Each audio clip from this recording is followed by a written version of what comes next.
Hai, Assalamualaikum warahmatullahi wabarakatuh. Salam damai, salam satu rukun, damai itu indah. Okey guys, hari ini saya mau renew ini ya, renew apa?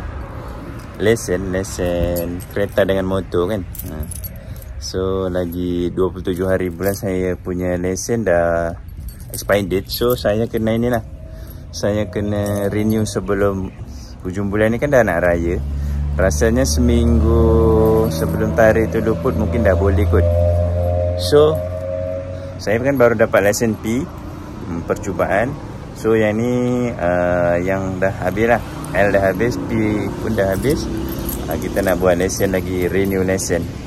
Okey, bagaimana cara proses nak buat lesen? Saya pun kata, ada yang kata pergi pejabat pos je, nanti bagi tahu dekat kaunter kita buat perkhidmatan apa, renew lesen macam tu lah. Jom ikuti saya di kawasan Sungai Buloh. Pandai. Dia pandai guys, kalau nama abang dia pandai. Contoh nama saya, pos barang dia tahu.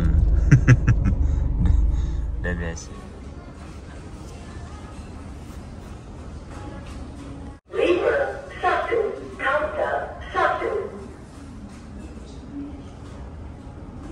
Okey guys, ternyata kalau ini ya, saya pun baru dapat hari ini dapat ilmu baru. Okey, tadi saya kan nak renew lesen P. So lepas tu saya ambil nombor giliran. Bila saya ambil nombor giliran, lepas tu masuklah turn saya pergi ke kaunter. Lepas tu saya cakap saya nak renew lesen lah.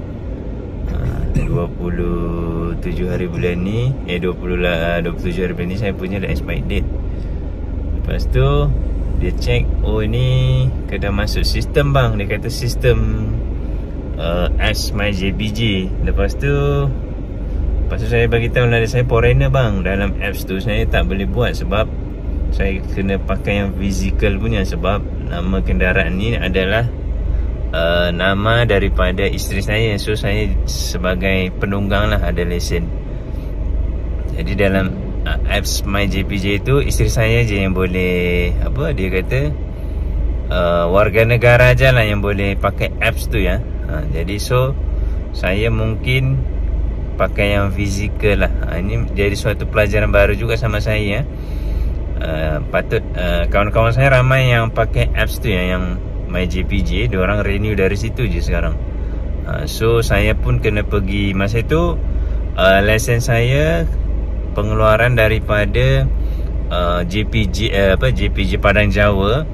So saya kena pergi sana lah. Dia kata daripada petugas pejabat pos dia kata tak boleh keluarkan lesen dekat sini lah. Dia kata orang sekarang ini mungkin ada peraturan baru. Saya pun tak tahu lagi sebab saya dah 2 tahun. Dia kata orang tempatan saja yang boleh renew dekat pejabat pos. Dia kata macam tu. So saya kena pergi dekat Padang Jawa lah, JPJ Padang Jawa. Saya bawa pasport. Lepas tu saya bawa lesen saya yang dah expired date. Okay guys, lepas tu dia bagi tahu tadi, daripada pekerja pejabat pos tadi, dia kata kalau abang nak pergi sana, abang kena cukupkan 2 tahun. Dia kata contoh 27 hari bulan abang punya lesen dah expired date. Dia kata abang kena pergi 28 hari bulan. Dia kata maknanya bagi cukup 2 tahun, barulah nanti orang itu luluskan next lepas P lah, macam tu. Jadi saya pun dapat ilmu. Jadi saya pun tidak ulang alik mondar-mandir ya. Mondar-mandir kan buat urusan kan penat kan, pergi pejabat kan. Mungkin saya nanti pergi 28 hari bulan, saya pergi ke pejabat JPJ. Saya pergi awal lah, seawal mungkin. Karena pejabat JPJ Padang Jawa dia ramai ya guys. Saya dah ada pengalaman buat sana. Sebab pegawai tu kata yang mengeluarkan lesen untuk orang Indonesia yang berkahwin dengan warga negara Malaysia, lesen tu dikeluarkan kalau tak silap dia cakap dekat pejabat Padang Jawa dengan pejabat Kuala Lumpur. Dua ni je yang boleh keluarkan lesen untuk orang yang berkahwin di Malaysia. So saya hari ni dapat ilmu. Hari ni dapat ilmu lah. Maknanya saya tak boleh renew dekat pejabat pos. Saya kena pergi juga dekat JPJ Padang Jawa lah.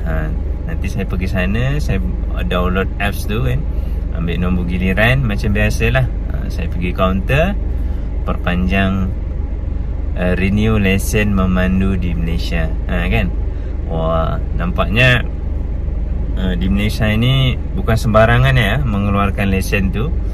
Maknanya orang luar dia tak dibenarkan untuk dikeluarkan. Contoh di pejabat-pejabat pos macam tu lah.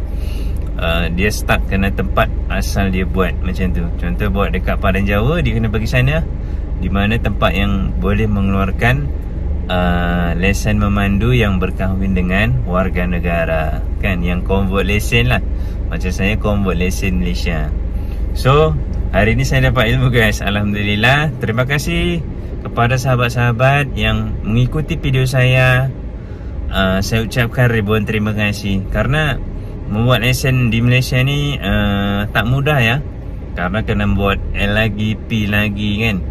Macam tu lah. Kena ikut step dia. Kena betul-betul. Karena lesen di Malaysia ni memang mahal. Lagi satu mahal di sini membuat lesen kan. 1000 lebih kalau kereta. Kalau motor dalam 5 ke 600 macam tu lah. Ok guys, terima kasih sahabat-sahabat. Ok, nanti next saya akan cerita lagi kalau lesen saya dah siap pembuatan di Malaysia. Ok, bye. Assalamualaikum. Bye di. Okay, bye.